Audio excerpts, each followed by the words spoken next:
Greetings chaps and welcome back to Tomb Raider Legend. Here we join Lara, having just escaped from Tokyo, and she is about to go on a mission to Ghana, which is on the, if you look at Africa, it's on the bottom side of the left bulge. I think it used to be called either the Gold Coast or the Ivory Coast, one of the two. Anyway, and we're off there to see a rather bizarre temple, because as far as I know, there are no ancient sites in Ghana other than a seriously old city called Tishit. But anyway, let's get on with things. Here she is, and off we go.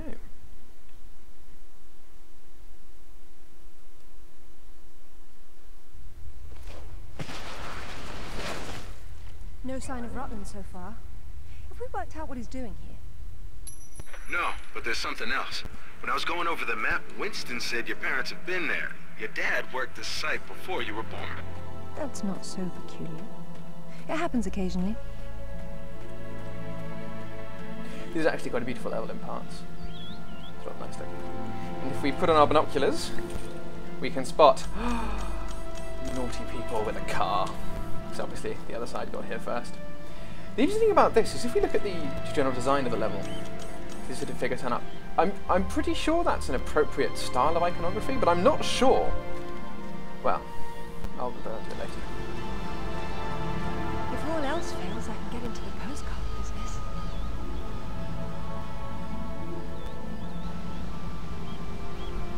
Oh, now look at the little termites mucking it all up. That won't do at all. Looks like they didn't get in from this side. Any idea? We'll see. I do my best thinking of plunging off cliffs. Oh goody! Slow-mo dive. Splish. And then drives her face into the ground. This level's quite interesting in one sense. It's quite long.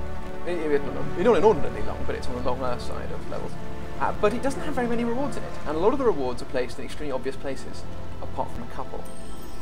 It also has possibly the easiest gold puzzle of any level, the most obvious. I got it the first time I played through the level by accident, which is sort of a slight shame. There we are. This is one of the levels where you can quite clearly see alternative route at the beginning, which I'll show you in a second. And apparently this is quite an easy one to do as a time trial if you use that route. Okay. The island in the middle is where I'm meant to be going. The water's absolutely perfect. I've missed Ghana. So I'm able to guess that is the shortcut. I'm not sure if you're necessarily meant to be able to do it at this stage, but you can due to a bug. Here we are. We're at a waterfall on all sides. See some birds. There's a pocket away there. It's a very nice environment. But of course, things love hiding behind waterfalls. Looking at this, by the way, just in case you want to see how the puzzle roughly works, if you look carefully you can see a big stone peg sticking into the top of this, well, it's a stone thing with an appropriate magnetic point. So presumably we have to remove the peg, so how do we remove the peg? Looking up, there's a rope, there's a lever.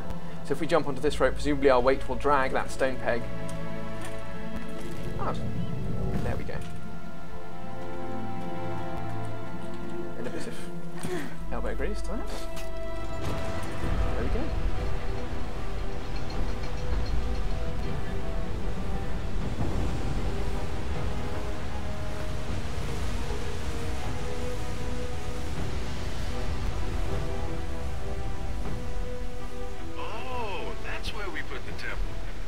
Grand entrances are always impractical. It's what makes them grand. Lara! You're a busy beaver, aren't you? Very Freudian. Oh, look! It's Rutland. Fancy dropping down for a chat then? Only if you can shoot this far. You know long-distance relationships inevitably come to an end. I'd wish you luck with that, but, you know. The only slight criticism I have of Keely Hall. Have a look at this. But he's still trying to figure out where these sword pieces originally came from. Just... Go into the water, cuts him off there. Keely Hall's accent, although very good, and she has her elocution lessons, she does occasionally drop the terminal T's from the ends of words. If you listen very carefully there, she says chat as chat. Shocking, I know. Shouldn't be allowed. I of course do the same thing, but merely merely for expediency's sake, I have to talk very fast sometimes, because if I didn't talk fast, where would it be? Actually, I'll go back a bit so we can have a look at the front of the temple, because it is quite a good looking construction. And it does in fact, nicely, the way the level's constructed, you do in fact come out here, as you can see later on. A couple of thingies there. It's cool. It's a quite well designed level, this one. I do like it. As I was saying, the prehistory of Ghana is a bit of a question mark, because although we know there was a civilization there about 2,000 or 3,000 years ago, and they built an extremely pretty and very well designed ancient city in about 2,000 or 3,000 BC called Tichin, as I mentioned earlier, there's no real, as far as I can tell, and I even went to the Journal of African Studies and double checked, I can't find any details of any older temples there. The modern kind. Rutland's men must have been using it to move about. So, I assume this is purely Crystal Dynamics' invention, this style of architecture, but we'll see. I've seen this before. In my father's sketchbook. He has been here.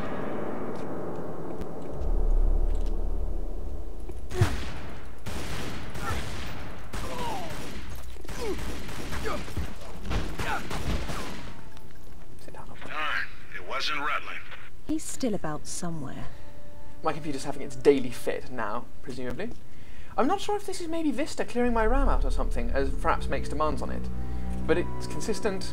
Every time I play, it'll happen once. Not very effective for a trap. Not these days. Something must be jamming the works. Oh yeah, it's nice actually. In this, we again have what I would describe as the good state of having traps that are maybe slightly broken or need a bit of a kick in the nuts to get working again. And I think that's a good thing to have. And I'm not going to go into the next screen quite yet, because unfortunately it's full of guys, and running at 10 FPS is not going to allow me to take them out without taking far too much damage. See, Lara, you're like a building. You have a superstructure that takes damage. Oh, come on! It normally doesn't take this long to recover. Stop hovering around 9 or 10.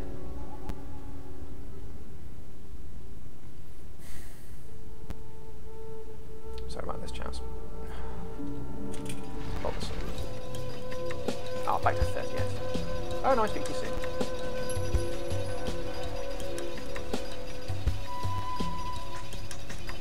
There we are.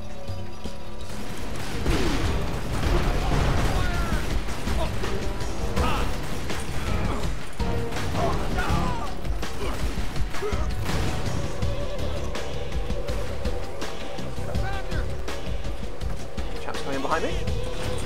Bronze mask.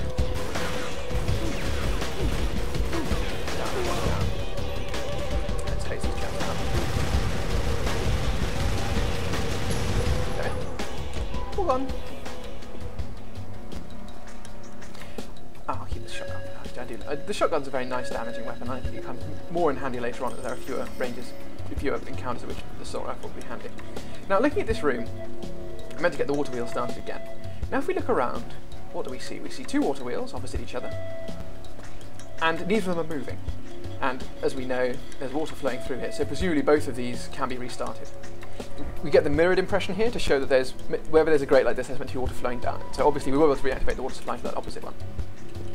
Looking over at this one, we can see that there is in fact something blocking the thing.